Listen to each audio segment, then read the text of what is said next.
Hey guys, we're back.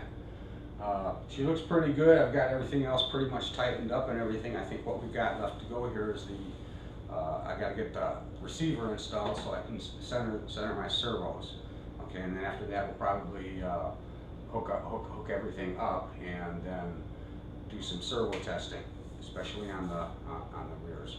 Okay, so hold tight. We'll be right back.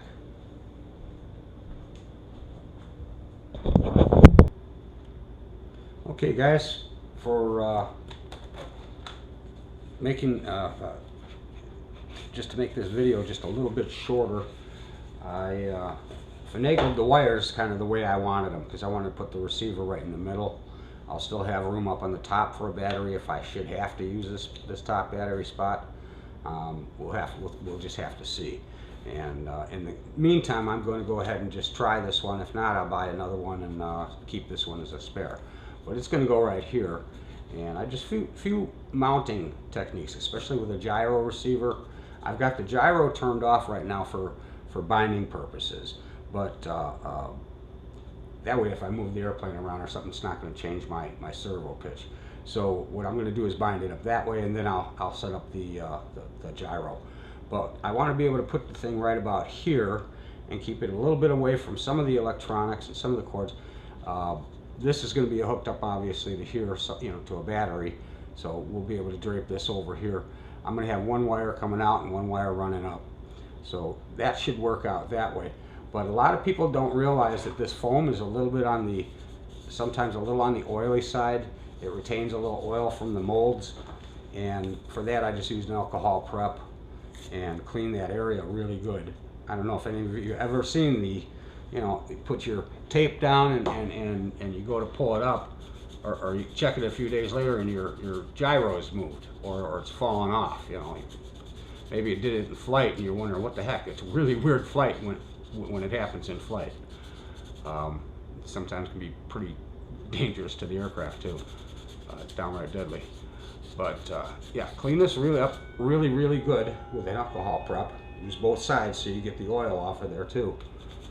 Okay, let it dry real well before you put your tape down.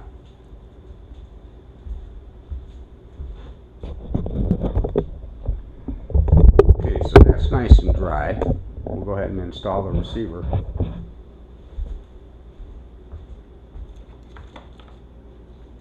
What did I do with my piece of tape? I just had it. I just had it. Hold on, guys.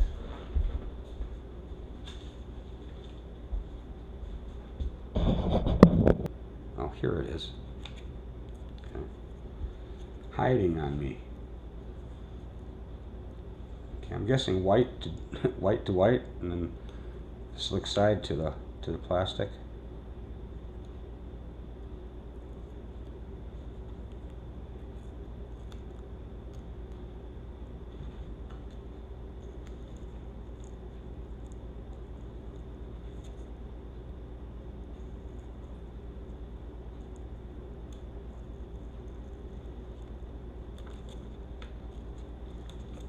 Be a pretty good spot. Somewhat centered, and it's fairly close to the CG, and it's off the servo, so that should work out fine.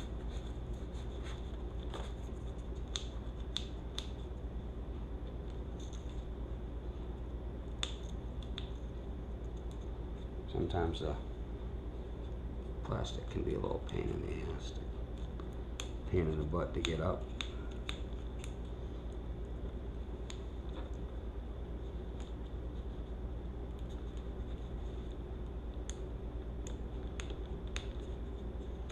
Okay, this one's going to be a real hard time. I'm going to need a little razor blade. Hold on. There we go. Man, this stuff is not easy to get off of there sometimes. Or your fingers. Okay, and this one here is the terminals to the rear of the plane.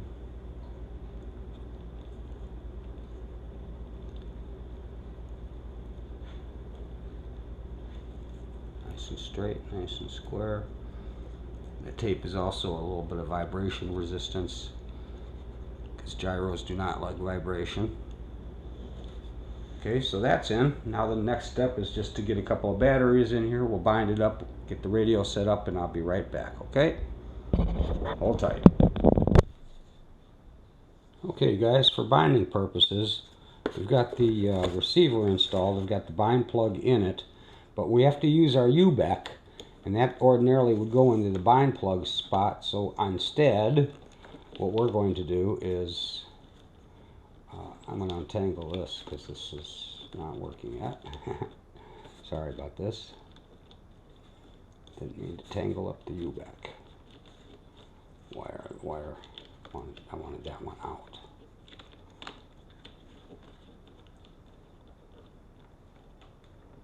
Back there for now. Okay, so I'm going to take the U-back wire, and positive always being in the middle, right? And signal wire being up at the top, so that's going to be a blank, and the bottom is always a ground. So we're going to put it into any channel. Or we'll put it in the gear channel, or better yet, we'll just put it in the auxiliary channel.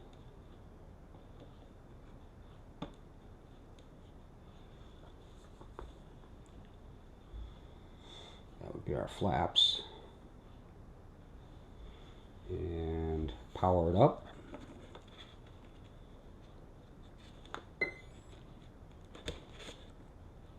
Now that's going to power up my receiver,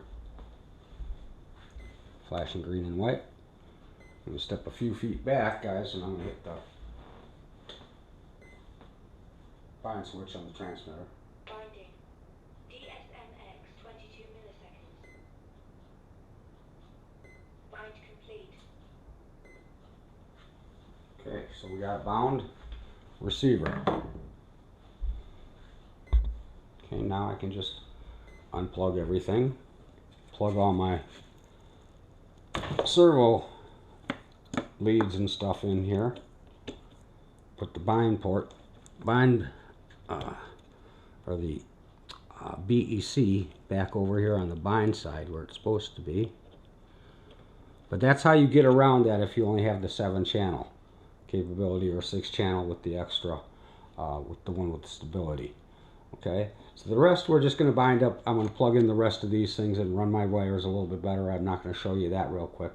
And then we're going to get the control linkages on and stuff and like that, and then I'll just be able to show you the finished product pretty much, guys. Okay, this was the important part, the important stuff. All right, as you see, I've routed the wires and stuff back under here. I'm going to be able to reach my receiver nice and easy and still keep it kind of clean. Okay, this will be rerouted over here or just there because there's plenty of dome room. And chances are I'm not going to be using this area, and if I do, you know, I'll be able to go forward or back with this battery here to adjust forward or back if I have to use the middle. But I'm planning on probably just using the two adjacent surface battery compartments and leaving this up here for my electronics. Okay, so we'll catch you guys in a little bit when I get her going, and I've got the rates set in and everything hooked up, and then we'll start doing some testing and making sure the servos are okay. All right, thanks for watching so far. Okay guys, got 2 batteries installed just for testing purposes right now, but we got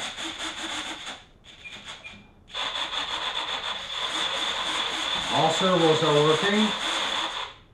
The gear works. I may have to change my switch. This is a heavy sucker to hold up, guys, but we'll give it a try.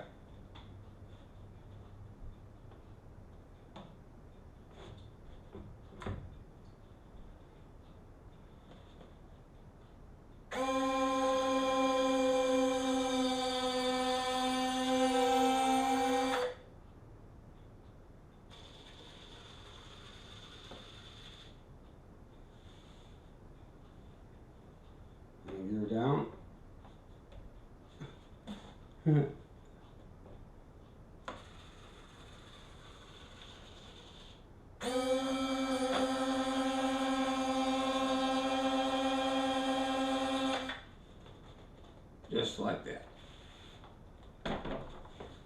And then I've got all the servos centered. Show you the throttle here for a second. Yeah, this thing's gonna have some serious power, but kick that throttle kill back on. But we're gonna do this for a little while. Usually I take my vehicles, my planes out with fully charged packs, and I run them up and down and around the street and stuff, and I use the heck out of all the servos and that. You know, it's always a good idea too, because if something's gonna fall off, it's good to fall off on the ground, like a wheel, you know, so maybe you put a little foam tack glue around those C-rings, those Jesus clips. It'll keep you from cussing when the wheel falls off. But that's stuff you want to find out on the ground, guys. So that's what I'll be doing, and I will probably throw a servo tester on the back. I don't think I'll be running the thing full bore for 8 to 10 minutes like I've seen some people do. I think that's just actually unnecessary strain on the servo. They're not really designed for that. Think about it. How often are you really using that flight during a flight? Okay, you may be doing this during a flight, but you're not going to be doing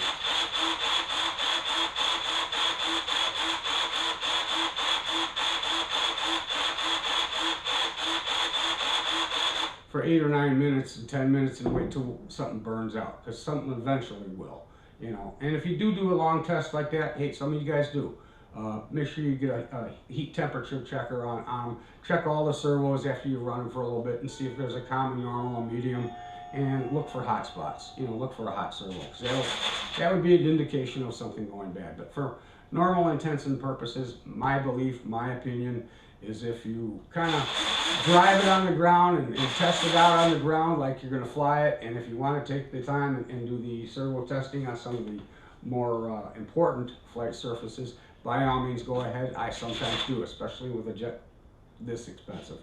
So I will be running the servo tester and keeping it going for just a little bit, but I'm not going to do 8 to 10 minutes. If it goes 4 or 5 minutes, that's all. That's as long as I'm going to fly the plane. Okay. So with that, guys, we'll put the canopy on, give you a look at the full deal here, and I'm going to stick the nose on there for you guys. Hold on a second, let me make sure I'm getting a good picture for you. I'll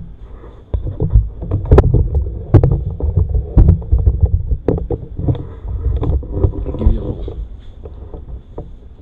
frontal there. How's that? All right. Subdue some of the lights so you can see them. Okay, a little better. A little more better yet. Put the battery down so I can close the canopy.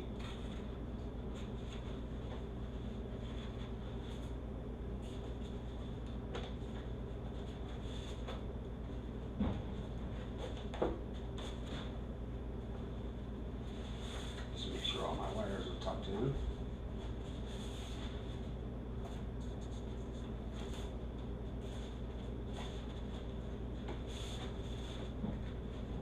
Okay, so there she goes, guys. This is the way she looks. Turn this light off. I will be connecting the control surfaces and centering it up. Like I said, I've got the gyro off so that I want control surfaces to be centered the way they are.